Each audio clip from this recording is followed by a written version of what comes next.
पहली बार एल्बर्टो लुका को लेकर समुद्र से बाहर की दुनिया में जाता है, जहां जाते ही लुका का पूरा शरीर इंसानों जैसा हो जाता है और यह देखकर लुका बहुत खुश होता है। लुका चलने की बहुत कोशिश करता है लेकिन चल नहीं पाता है। तब एल्बर्टो इसकी चलने में मदद करता है और काफी कोशिश करने के बाद लुका चलना सीख जाता है, जिसके बाद एल्बर्टो उसे लेकर अपने घर जाता है, जहां लुका को एक तस्वीर दिखाता है। उसे बताता है ये इंसानों की बनाई गई सबसे मस्त चीज है जिस पर बैठकर तुम कहीं भी आ जा सकते हो। जिसे देखने के बाद लुका को स्कूटी का सपना आने लगता है। लुका एल्बर्टो से कहता है तुम्हारे पास इसके बहुत सारे पार्ट हैं जिनसे तुम स्कूटी बना सकते हो। तो एल्बर्टो को ये आइडिया बहुत पसंद आता है और वो दोनों स्कूटी बनाने लगते हैं। स्कूटी बनाते बनाते शाम हो जाती है। तब लुका कहता है मुझे घर जाना होगा और कल मैं फिर से आऊंगा। जब घर पहुंचता है तब उसकी माँ उस पर गुस्सा होती है कि तुम इतनी देर से कहाँ थे। तो उसकी नानी उसे बचा लेती है कि मैंने इसे मशरूम लेने के लिए भेजा था। अगले दिन लुका एल्बर्टो के पास पहुंचता है, जहां वह स्कूटी की टेस्टिंग करने लगते हैं। जहां एल्बर्टो एक ट्रैक पर स्कूटी को लेकर आने लगता है, तभी स्कूटी टूट जाता है, जिससे एल्बर्टो सीधा पानी में जा गिरता है।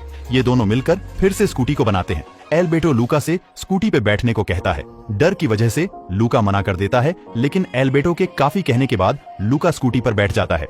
एल्बर्टो जैसे तैसे करके स्कूटी को चलाता है और लुका को जोर से पकड़े रहने को कहता है। स्कूटी तेजी से नीचे की ओर आ रहा था और ट्रैक के ऊपर से लंबी जंप करता है। ये दोनों उड़ते हुए बादलों के खूब मजे करते हैं। इधर लुका अपनी जगह एक पत्थर को रख देता है, जिससे लुका की माँ को पता चले कि लुका यहीं पर है। यहाँ रात में ये दोनों ऊपर सो रहे होते हैं। आसमान में चांद को देखकर लुका एल्बर्टो से कहता है कि वो क्या है। एल्बर्टो लुका को बताता है कि यह सब छोटी मछलियां हैं और यह बड़ी मछली जो इन सब का ख्याल रखती है, मैं यहाँ पर गया हूँ और इसे हाथों से छुआ भी है। यह सब सुनकर लुका कहता है कि मैं तो सिर्फ सपने में ही जा सकता हूँ। काश हमारे पास एक स्कूटी होती तो सारे सपने पूरे होते।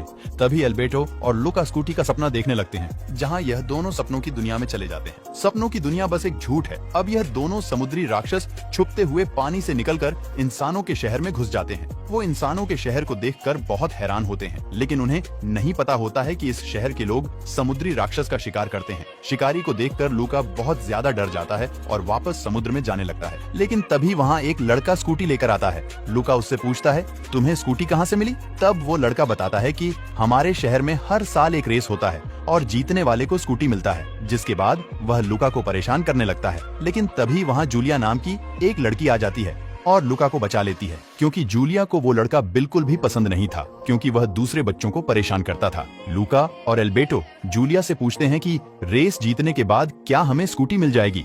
तब जूलिया उन्हें बताते हैं ये कोई मामूली रेस नहीं है। इसमें जीतने के लिए हमें तीन चीजें करनी पड़ती है, जैसे स्विमिंग करना, पास्ता खाना और साइकिल रेस करना। तब लुका और एल्बर्टो कहते हैं क्यों ना हम तीनों मिलकर एक टीम बना ले। तब जूलिया उन्हें कहती है मैं तुम्हें अपने टीम में ले तो लूंगी, लेकिन उसके लिए बताना होगा कि तुम लोगों को क्या क्या आता है। तब लुका साइकिल चलाने की कोशिश करता है, लेकिन वो बार बार गिर जाता है। फिर जूलिया उसे बताती है सर ऊपर करके सामने की ओर देखो। तब लुका साइकिल को चला लेता है। उसके बाद जूलिया उसे एक लकड़ी के पटरी पर साइकिल को चलाने को कहती है। लुका बचते हुए साइकिल को चलाता है, लेकिन गिर जाता है। जूलिया कहती है रहने दो, तुमसे नहीं होगा, तुम पास्ता खाने की तैयारी करो, मैं पानी में तैरने की और एल्बर्टो को साइकिल चलाने की। अब यह तीनों मिलकर जूलिया के घर जाते हैं, जहाँ उसके पिता मच्छी काट रहे होते हैं और जूलिया से समुद्री राक्षस देखे जाने के बारे में बताते हैं। यह सुनकर लुका एल्बर्टो के ऊपर कुल्ली कर देता है, जिससे एल्बर्टो का रूप बदल जाता है। यह दोनों जल्दी से टेबल के नीचे छुप जाते हैं, मगर जूलिया की बिल्ली यह सब देख लेती है। लुका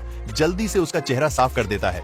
उसके बाद जूलिया इन्हें खाने के लिए नूडल्स लाती है। यह मिलकर नूडल्स खाते हैं। इधर लुका की माँ और उसके पिता लुका को ढूंढते हुए समुद्र से बाहर आते हैं। बाहर आते ही इनका रूप बदल जाता है। यह उन्हें इंसानों से सावधान रहने को कहती है और जैसे ही पीछे देखती है तो अपने पति को ही इंसान समझकर उन्हें पीटने लगती है। तब ये बताते हैं मैं कोई इंसान नहीं, तुम्हारा पति हूँ। यहाँ अगले दिन चैंपियनशिप शुरू हो जाती है। खेल का पहला पड़ाव पानी में तैरना है।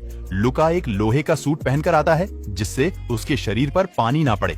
एल्बर्टो लुका को ये सब करने से मना करता है, क्योंकि वहाँ समुद्री राक्षस को पकड़ने वाले लोग होते हैं। पर लुका उसकी बात नहीं मानता है और पानी से बाहर आता है, जो बाल बाल बच जाता है और खेल का पहला पड़ाव पूरा कर लेता है। खेल का दूसरा पड़ाव पास्ता खाना है, पर लुका को पास्ता खाना नहीं आता है, तो जूलिया इसको पास्ता खाना सिखाती है और अपने सबसे पहले पास्ता खाकर खेल के तीसरे पड़ाव में पहुंच जाती है। इसमें साइकिल चलाना है और जूलिया साइकिल से निकल जाती है जब लूका पास्ता खा के साइकिल चलाने जाता है। यहाँ उसके माता पिता इसे देख लेते हैं और लूका को रोकने की कोशिश करते हैं। लूका को इस खेल का आखिरी पड़ाव जीतना है तो वो उनको अनदेखा करके निकल जाता है और इसमें तेजी से जूलिया को भी पीछे छोड़ देता है। दूर जाने के बाद बारिश शुरू हो जाती है, इससे लूका का सच सबके सामने ना आ जाए। पर उससे बचने के लिए लूका एक घर के पास रुक जाता है। तभी सामने से एल्बर्टो एक छाता लेकर उसके पास आता है, पर इससे पहले ही एरकोले उसे धक्का दे देता है, जिससे वो अपने असली रूप में आ जाता है। तो एरकोले उस पर जाल घेरकर उसे पकड़ लेता है और कुछ गलत होने से पहले ही